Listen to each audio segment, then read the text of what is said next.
Now, we all know the importance of correct technique when lifting weights, and we all know how important it is to make sure that our form is correct. Not only to stop ourselves from getting injured, but also to ensure that you get consistent results. Now, that is just stating the obvious, but I'm sure I'm going to surprise you all when I say that lifting with correct form is not the be-all and end-all when it comes to seeing results. It is very important, but there are other things that are equally important. When you are lifting with correct form, the same principles applies to almost every single exercise. You never want to lock out your joints when performing an exercise because that takes tension off the muscle and that makes the exercise far too easy. You always want to make sure that you complete the full range of motion from the top of the rep to the bottom of the rep. You really want to stretch the muscle out, which is going to maximise the amount of tears that you create in that muscle, which is also going to maximise the amount of muscle growth.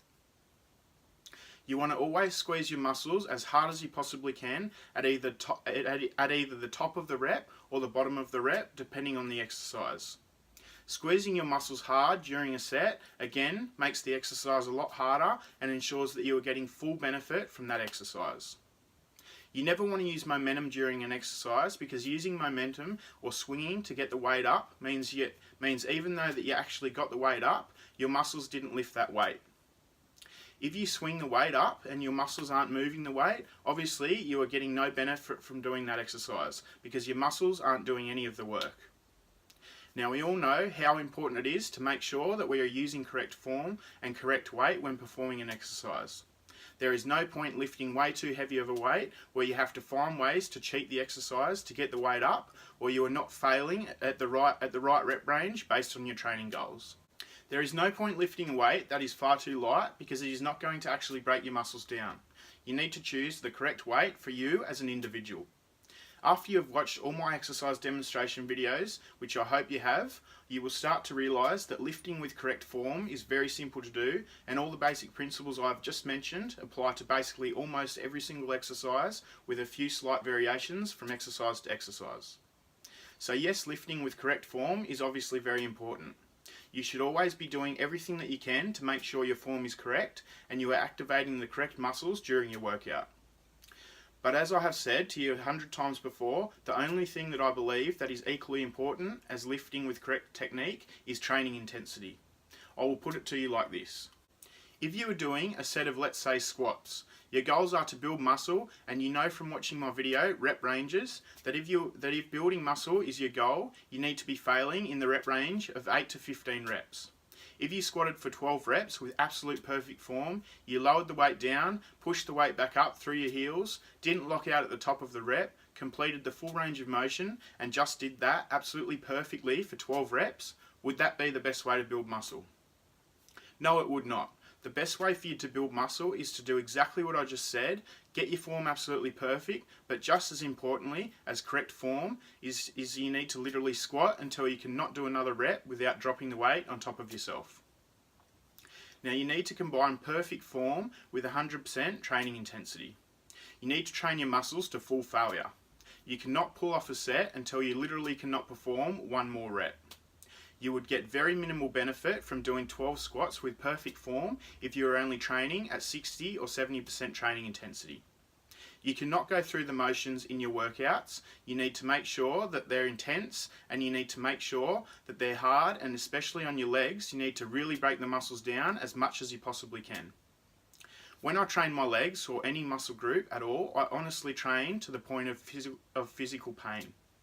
I don't want you to be scared of the word physical pain. All I mean by that is I just push my body to its absolute limits every single workout.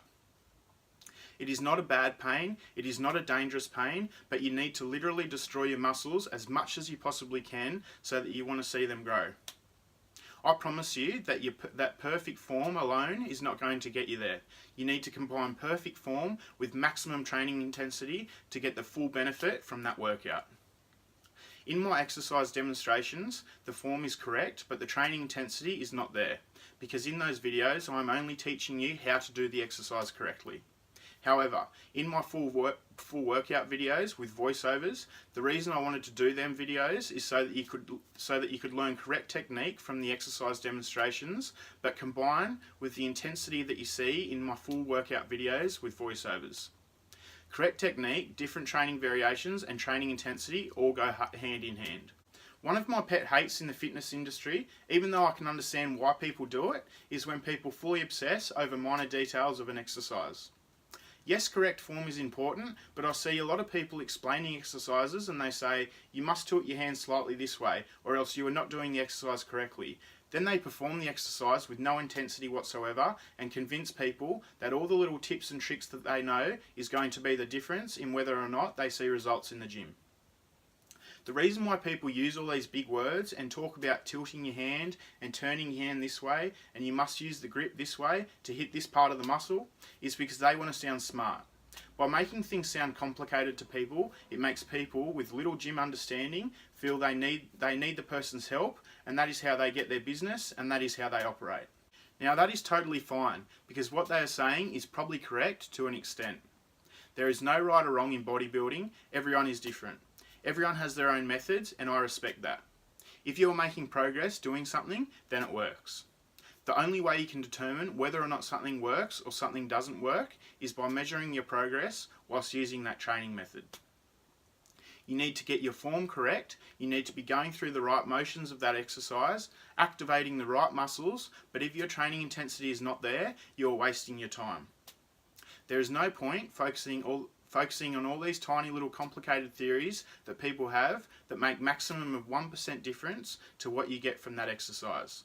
That is what confuses people and makes people feel they have no idea what they are doing. The reason this industry has so much conflicting information and no one has any idea of what works and what doesn't is because everyone is trying to sound smarter than their competitors and are trying to get work by being different. They make up their own theories to sound different. Everyone wants to be right and everyone wants to prove the other person wrong. And now it has gotten to a point where everything is just way too complicated. Do not worry about all that crap though. It should not be like this. It is confusing and all it does is put doubt in your mind as what you're doing is correct. Go through the full range of motion on every single exercise, squeeze as hard as you can at the top and the bottom of every rep, depending on the exercise. Never lock out your joints, keep constant tension on the muscle, do not use momentum and make sure your muscles are moving the weight. It is that simple. It is not rocket science. There are all these basic fundamentals of every single exercise. I show you how to perform them correctly in all my exercise demonstration videos to make sure you do get your form right. But don't stress over every single little possible detail. Correct form and training intensity is just as important as each other. If you are using correct form and you are literally killing yourself in the gym and you are pushing yourself and you are hurting and burning and you are breaking those muscles down as much as you possibly can every single workout, you will see progress so much faster than focusing on irrelevant little details that people like to tell you to make themselves sound smarter. Now, I love watching CT Fletcher videos. I agree with everything that he says. He trains smart, his form is good, but over everything, his training intensity is out of this world. You need to train hard if you want to see results. The harder you work, the more pain that you put your muscles through, the better your results are going to be. You don't need to overthink it, just get in the gym, get your form right, train hard, eat well, and most importantly, enjoy the process. Now I just want to cover one more thing in this video as I feel it is very important. A very effective way to train is by combining correct technique and incorrect technique together to get the most from an exercise. In my exercise demonstrations, you'll see all perfect form with minimal to no mistakes because I'm not training as hard as I normally would, which means I can focus on form. In my full workout videos with voiceovers, I train as hard as I possibly can with correct form, but you will also see some incorrect form because I'm so fatigued. What I'm trying to get at here is, once again, training intensity is the most important part of a workout. At the start of every set, my form is perfect. I'm doing everything correctly, and then it gets to a point in every set where my muscles are too fatigued and they don't have the strength to do any more repetitions with correct form because I'm now physically incapable of doing so because I'm training so hard. Now I know you would have all experienced this before during a workout. when you are so wrecked halfway through your set that your form goes out the window because you can't physically lift that weight anymore. This is not a bad thing because this means that you are training hard. You still need to perform the exercise safely, but incorporating a few cheat reps takes your muscles past the point of failure and is not incorrect. So what I do, and what you need to do as well, is do all your sets with perfect form, and once you cannot use perfect form anymore because you are so fatigued, you need to keep pushing past that point and past that pain barrier and train past the point of failure by incorporating different training variations. Now let's use the bicep curl for an example again. Let's say you were going through your set and you have done 10 reps with perfect form and you cannot perform another rep without finding a way to cheat the exercise. Now at this point of the set, you have three options. You can either stop and say, I cannot do any more, my muscles hurt too much, my set is finished. Or you can add in a few different training variations like a drop set or a superset to get you past the point of failure, which is a great idea and will work really well. Or you have another option, and that is to keep pushing even though your form is a little off. You can keep going until you can't even hold the dumbbells. You might have to swing a little, you might only be able to do half the range of motion, you might have to lock out at the bottom of the rep to take tension off the muscle, but the key is you haven't quit.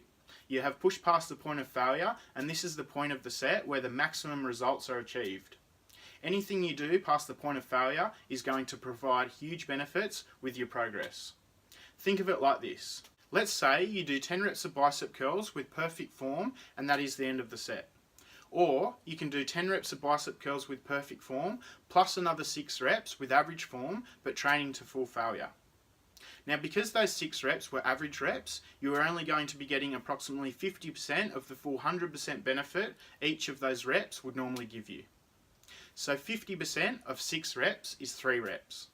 So for that set, even though that you cheated a little to get you to push yourself harder, you actually got a full extra 3 reps past the point of failure than what you would have by just stopping and giving up when you were losing perfect form. So let's say you did 20 sets for that workout and you got an extra 3 reps in every single set because you compromised a little bit of form so you were able to push yourself to failure. 20 sets times 3 reps is an extra 60 reps in that one workout past the point of failure. Do you have any idea how much benefit that you are going to get from doing so? So you got an extra 60 reps that workout, and let's say that you train 6 times that week. 60 reps multiplied by 6 workouts in a week is 360 reps past the point of failure for that week. 360 reps times 52 weeks in a year actually equals an extra 18,720 reps for that entire year. All past the point of failure where you would have normally given up. Now this is what I mean by training intensity. You need to push yourself hard. The benefits that you get from training hard is more beneficial than any training style or technique. Training intensity is everything. The harder you push yourself, the more reps you can get, the more variations you add in, the more you break your muscles down, all adds up to more than you can imagine over a 1 to 2 to 3 to 4 year period of time. Hard work is the key to success, both with life in general and more so for the purpose of this video to see results in the gym. So instead of worrying about how do I grip the bar, do I angle my hand out this way, so and so told me I need to do the exercise like this, just focus on getting the basics of your form perfect and literally destroying your workouts every single time. Please don't go away from this video and say, Jarrah said form is irrelevant and all I need to do is train hard. That is not what I'm saying. Good form is crucial, get the basics right, go through the correct movement, but push past failure. Push your body to its absolute limits. Intensity in the gym is what is going to get you results. Correct form without intensity equals you're wasting your time. Combine them both together with multiple training variations and 100% intensity and you'll be making some massive progress.